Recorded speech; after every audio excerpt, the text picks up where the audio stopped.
শিরিক কি? শিরিক শব্দের অর্থ কি? শিরিক শব্দের অর্থ আমরা সবাই জানি। শিরিক শব্দের অর্থ হলো অংশীদার করা, অংশগ্রহণ করা। শরীয়তের পরিভাষায় শিরিক বলা হয় আল্লাহ তাআলার সাথে অন্য কাউকে অংশীদার করা, আল্লাহ তাআলার সাথে অন্য কাউকে শরিক করাকে শিরিক বলা হয়। তিনটি পদ্ধতিতে মানুষ শিরিক করে থাকে, এটি যে মূল পয়েন্ট। 1 নম্বর শিরিক ফি জাত, 2 নম্বর শিরিক ফি সিফাত, 3 নম্বর শিরিক ফিল ইবাদা। শিরিক ফি জাত, আল্লাহ তাআলার জাতের সাথে শিরিক করা, সত্তাগতভাবে শিরিক করা। এটার মানা হচ্ছে আল্লাহ তাআলাই একমাত্র খালেক, আল্লাহ তাআলাই আমাদের ইলাহ। আল্লাহ তাআলার সাথে অন্য কাউকে সমকক্ষ মনে করা, আল্লাহ তাআলার সাথে অন্য কাউকে অংশীদার করা, এটা হলো শিরিক আকবার, সবচেয়ে বড় শিরিক। 2 নম্বর মানুষ যেভাবে শিরিক করে থাকে শিরিক ফি সিফাত, আল্লাহ তাআলার গুণের সাথে শিরিক করে।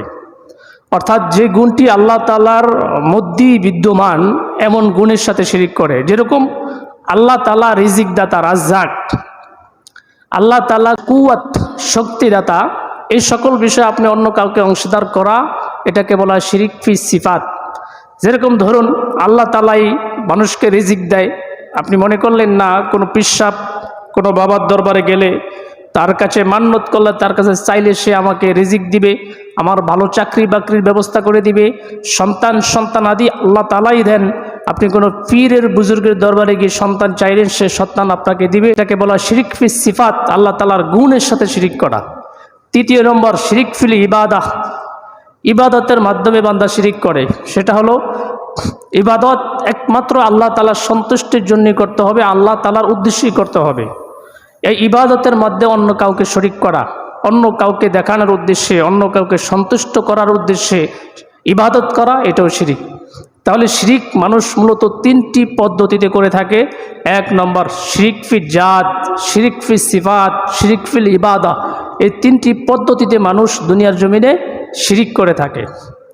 এবার আসুন শিরিকের ব্যাপারে পবিত্র কোরআনে আল্লাহ তাআলা কি বলে, আমরা সরাসরি কোরআনে পাক থেকে দেখি। আল্লাহ তাআলা সূরাতুন নিসা আয়াত নং 36-এ শিরিক না করার ব্যাপারে বান্দাকে যে পরিমাণ সতর্ক করেছে, আমরা সরাসরি দেখি আল্লাহ কি বলে। আল্লাহ বলেন ওয়াবুদুল্লাহ ওয়ালা তুশরিকু বিহি শাইআ ওয়া বিল ওয়ালিদাইনি ইহসানা। ওয়াবুদুল্লাহ, তোমরা এক আল্লাহ তাআলার ইবাদত করো। ওয়ালা তুশরিকু বিহি শাইআ, এক আল্লাহ তাআলার সাথে অন্য কাউকে অংশীদার করো না, শরিক করো না। ওয়া বিল ওয়ালিদাইনি ইহসানা, উক্ত আয়াতে আরেকটি সতর্ক আল্লাহ তাআলা করলেন, সেটি হলো তোমরা তোমাদের পিতা মাতাদের সাথে সুন্দর ব্যবহার করো, সৎ ব্যবহার করো।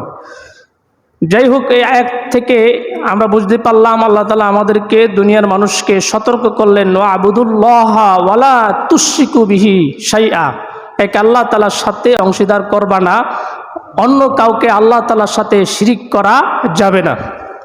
আমরা আরেকটি আয়াত দেখি আল্লাহ তাআলা উক্ত আয়াতে কি বলে। সূরাতুল লুকমান আয়াত নং 13।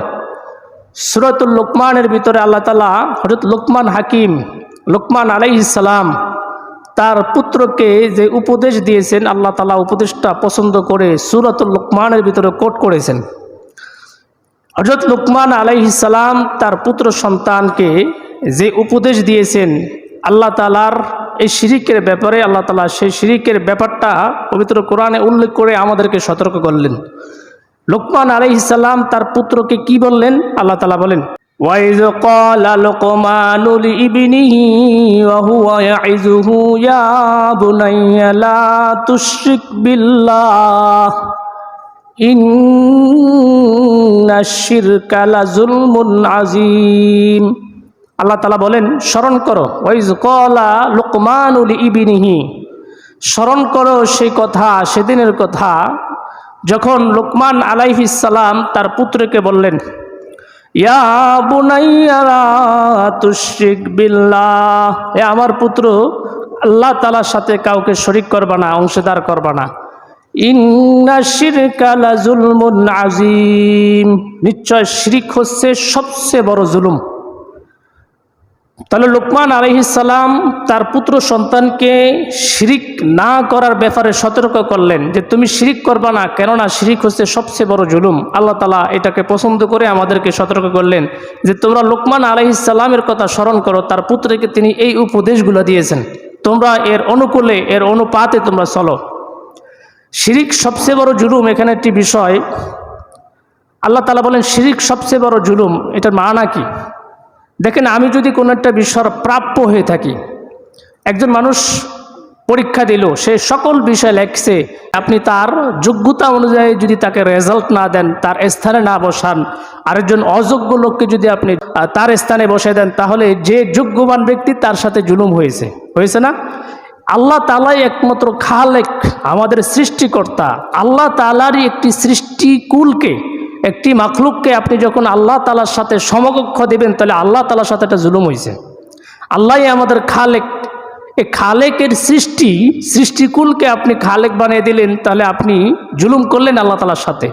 এই জন্য আল্লাহ বলেন ওয়াইয ক্বালা লুকমানু লিইবনিহি ওয়া হুয়া ইয়াইযুহু ইয়া বুনাইয়া লা তুশরিক বিল্লাহ ইন্নাশ শিরকা লাযুলমুন আযীম। স্মরণ করো যখন লোকমান আলাইহিস সালাম তার পুত্রকে বললেন, হে আমার পুত্র, ইয়া বুনাইয়া লা করো না তুশরিক বিল্লাহ, এক আল্লাহ তাআলার সাথে অন্য কাউকে শরীক, ইন্নাশ শিরকা নিশ্চয় শিরিক লাযুলমুন আযীম, সবচেয়ে বড় জুলুম।